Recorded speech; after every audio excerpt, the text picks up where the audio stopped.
We have the best chat on the internet.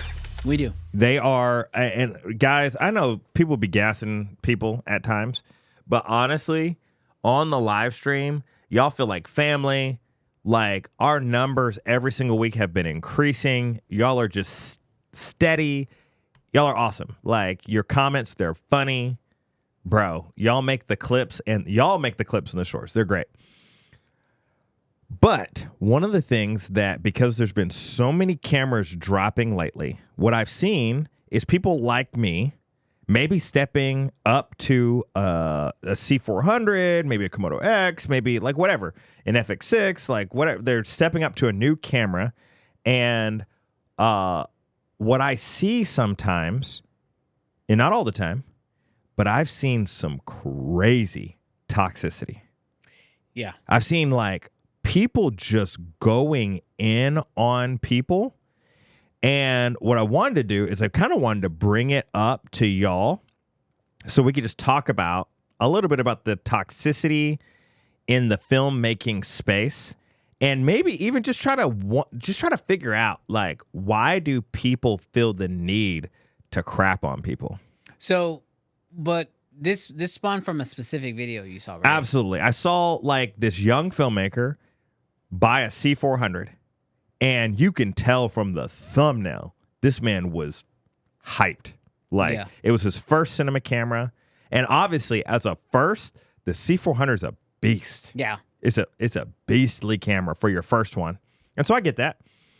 But he's just going into his backyard, taking some test footage like we all do, if we're going to be honest. Yeah. Like when you get see your reviews, camera, you don't have a job to do yet. So you're like, I got to go play it. Everybody's review is of their backyard. Unless you're Brandon Washington and we're going all over Houston.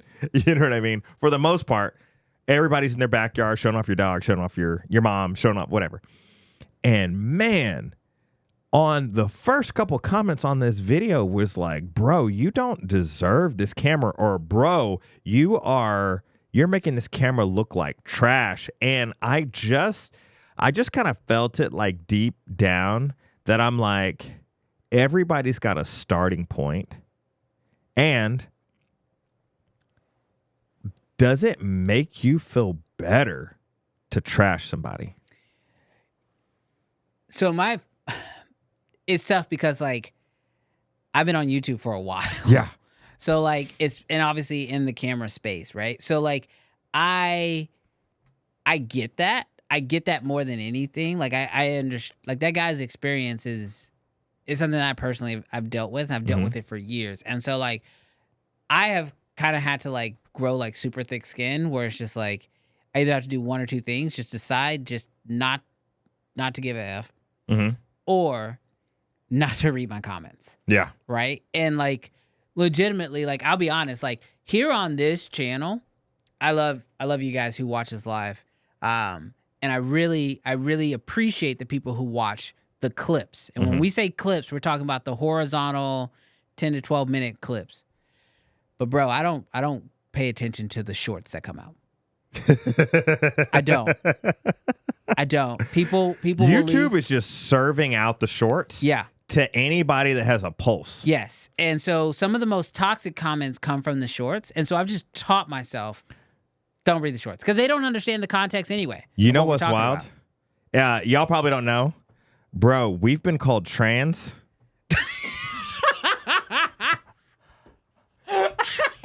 I'm like, what were we talking about?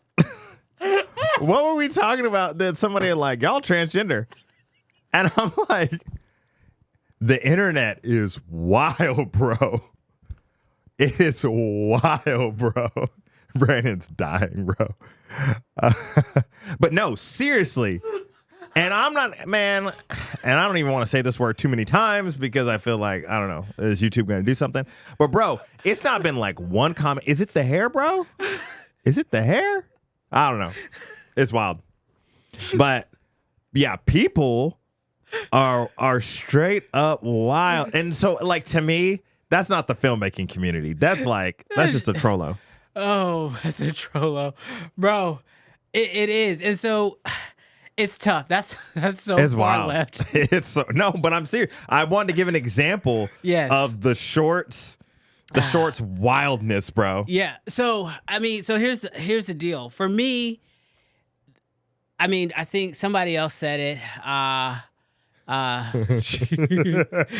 You went so far. Hurt people. I agree. 100%. I agree with Brandon. Like when I look at comments like that, I just go like, okay, this person's clearly like jealous, or like the one like the comment. Like I felt bad for that guy. You know what I mean? Because he 100%. didn't have like a.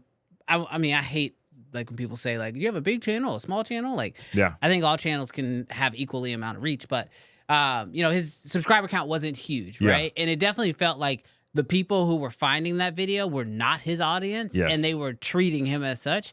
For sure. And like, it's really tough because like it takes a lot to like create content, right? It's a whole nother level to choose to put that content out to let the world judge it. Yeah. And like, if you're adding like constructive criticism, like we make mistakes. Last week we went live and like our audio wasn't even coming through the roadcaster, 100%. right? So like people say it in the chat, we take that with love, we make the adjustment, and boom, we have better audio, right? Mm-hmm. I feel like if you're offering like constructive criticism and stuff like that, like that's fine. That's warranted. Mm-hmm. But when people get on and they're just like, you don't deserve to have that camera, it's like, bro, you don't know that guy's life.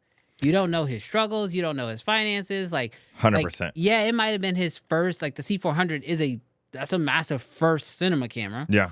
But also like he might have been shooting for the last 8 years on mirrorless cameras and didn't need a cinema camera until like recently, right? 100%. So like, I say this to our audience, and this is one of the reasons why like I love going live, because like it's real community from real people happening in real time. Yeah. And so like when it comes to this like toxic side of things, I think that it's probably everywhere on the internet. Yes. But I think because ours is normally tied to such a large financial decision. Yes. Anybody and everybody understands finances or understands money. And so they just put themselves into your space and say, oh, well, if I had that money, I would have done this. And because you're not doing what I'm doing, well, you're an idiot or you don't deserve it. And I think that's the issue. Yeah. When realistically, we should just be, you know, building each other up. Like everyone here, like when you announced that you know, wasn't a Canon, it's technically a Nikon. But when you announced, you know, your new camera, like it was all love. Yeah. And like that's what I love about, you know, obviously this community, but that's like there's a part of our space that is that. Yeah. And like I just try to encourage people, like when you see the hate, because I'm not gonna lie, when I saw that guy's video, I like checked it and I was like, dang, this really sucks. But we were like in the middle of a production. So then I came back a few minutes later and those comments were gone. Yeah. So he was like clearly deleting comments. Yeah. You know what I mean? Which I'm not against. Like, hey, it's your comment section, bro. If you don't want it down there, delete it. For sure. But it encouraged me to say, oh, I need to hop in there and spread positivity. Yeah. You know what I mean? Let's hop in the comment section and let's make sure we say something positive. Yeah. Because I know as a creator, you could get 10 great comments. It only takes one to screw up your whole day. Absolutely. Like, Yeah. I mean your whole day. Yeah. Dude, there's like a couple of thoughts, and they're probably not all good. But bro, too, everybody needs to be kind. But you better be cinema. Oh, Your channel better be cinema, my dude. If Bro. you're gonna say you don't deserve to have that camera, like you better be Roger Deakins, and he shouldn't even come up and be like, you're trash. Like he shouldn't even say that. But you better not talk having 3 subscribers. I don't even care about the numbers. I don't even care about Or the the work. content, the work. If you don't have the work, like you don't have the, like, I need to see mind-blowing visuals if you're going to tell someone that they don't deserve to have the camera. So I can tell you from my experience, and this has always been my experience, and it has helped me out a lot. Mm-hmm. So you remember a few months ago when we did the Star Wars short film, right? So first big narrative that we shot on an LED wall. Mm-hmm. I thought it turned out great, but we only had 2 days to shoot it, so it's like super short, blah, blah, Yeah. blah. I saw all these problems with it. I go to NAB, and I get a chance to actually, or not NAB, sorry, but Cinegear. Yeah. I go to Cinegear, and I actually get a chance to sit down with some of the people in Hollywood who are like pioneering the virtual production pipeline. Like I get a chance to actually sit down and talk with them. And I am just talking with them about it, terrified to actually show them our film. And then somebody I'm with is like, why don't you just show them your film? And I was like, bro, if I didn't say it, there's a reason why I didn't say it. But then, of course, it comes up. So I ultimately, I pull up my phone and I show them, our film. It's like all of 60-something seconds. Yeah. And the amount of praise that I got from it, and it was crazy, was like, first off, they were encouraging. They were like, this is great. We love to see what you're doing. And then it was like, I have a question. And they would ask me like legitimate questions that were things that we had to, shoot around. Like we did cowboy shots. We cut people off at the knees because, our seam where the screen was and where our dirt on the ground wasn't the cleanest, right? So we did some reframing. They were like, did you have to do some cowboy shots because of this? And I was like, yeah. And he was like, oh, okay, well, let me show you how you fix that. Yeah. And he gave me tips on site on how to do that. What I have, and I tell that story to say that I have learned in this industry that the only people who are toxic or who try to bring you down are people that are beneath you.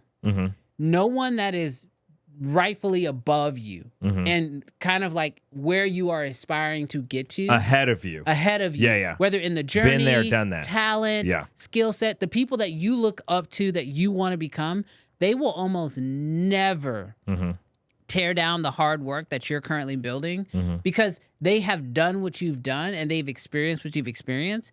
And so they understand it. When I first got into Red, there was a lot of people who were like dogging my stuff. And I would go look them up and they weren't even Red shooters. But then the people who were like, they almost hated Red. Yeah, they wanted to really shoot Red, but they were like, oh, of course your image looks great. It was shot on a Red, right? Yeah. But then the people who do shoot on Red, the people who I was actually looking up to, they were the ones, the Kevins, the people from Red actual, like Red Digital Cinema. They were the ones that were like, oh, you should try this. Oh, you should tweak this. Oh, you're not enjoying this feature. Like even, for example, my autofocus video that just came out on the Red Komodo, freaking James from Red, you talk about when you get those comments and they're like a book, and you're like, I'm not reading that. That's a book of hate, right? It was James. This one was from James. It's like a book, but literally he's breaking down, oh, if you're using this autofocus, do this. If you're using this autofocus, do this. And like literally was helping me improve my autofocus from the Komodo X. That's the kind of stuff that when the people are naturally ahead of you, they don't try to like tear you down based off what you're saying. They literally try to lift you up. Yeah. And so like with all this toxic stuff, I mean, this is sort of a love letter to that guy who's dealing with this crap on that video, because that really did irritate me. Yeah. I hate when I see people do that to people. But like you should be lifted up, and then you should join a community that lifts you up. And so, so really appreciate that. Scott's another one. Scott, who's in the chat here. Seriously. Like, Scott's been shooting Red. He's got so much of a wealth of knowledge. I know I've gotten to Scott so many times and asked him, what do you think about this? What do you think about that? And as a filmmaker, as someone that produces film, someone that shoots content for YouTube, who does it all, this man live streams, on Fridays in the afternoons, and he just spreads the wealth. Yeah. Just literally here to help. I love this. The courage it takes to post a video because of morons. Like it really is a big thing. And so I just wanted this video to live. I wanted to obviously talk about this topic, but also I don't even know how this would perform as a clip, but I wanted to live on the internet just as a place for people to go back to and be able to be like, yo, like it doesn't have to be that way. Yeah. We understand that it is that way. But like as filmmakers, like, because we are not the toxic ones, sometimes it's easy for us to be quiet because we don't have, we're not in that mind space, right? We don't think we need to be overly positive. Yeah. Because we're like, well, we're not overly negative. We're not overly positive. We just kind of sit because we're working. But dude, there's some people out there who are just toxic. And so seriously, I'm going to be trying to do my best to go out of my way when I see those people popping off in people's comments and stuff, just to throw in some positivity. I know it only weighs like a 10th that the negative comment does. For sure. But like, I mean, like, well, coming from you, bro. I mean, like, you're a normal person. You are a normal person. But when somebody get a comment from you, it might outweigh some of the negative comments.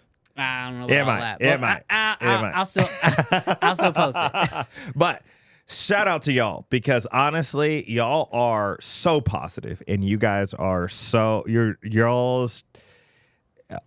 I will be honest with you, because we did this before. We did Uncensored before, and like either because of YouTube or because not doing it long enough or consistency, like we didn't find y'all in the beginning. And in the beginning, it just felt kind of rough. Yeah. And now finding you guys have been so encouraging and so awesome, and you guys make the Friday. Yeah. Hey, thanks so much for checking out this clip. But you know what's better than watching these clips? Enjoying the show live, which we do every single Friday at 11 o'clock Central Standard Time. The best part is, if you disagree with what we have to say, you can tell us that live in the chat. So we'd love to see you there this Friday.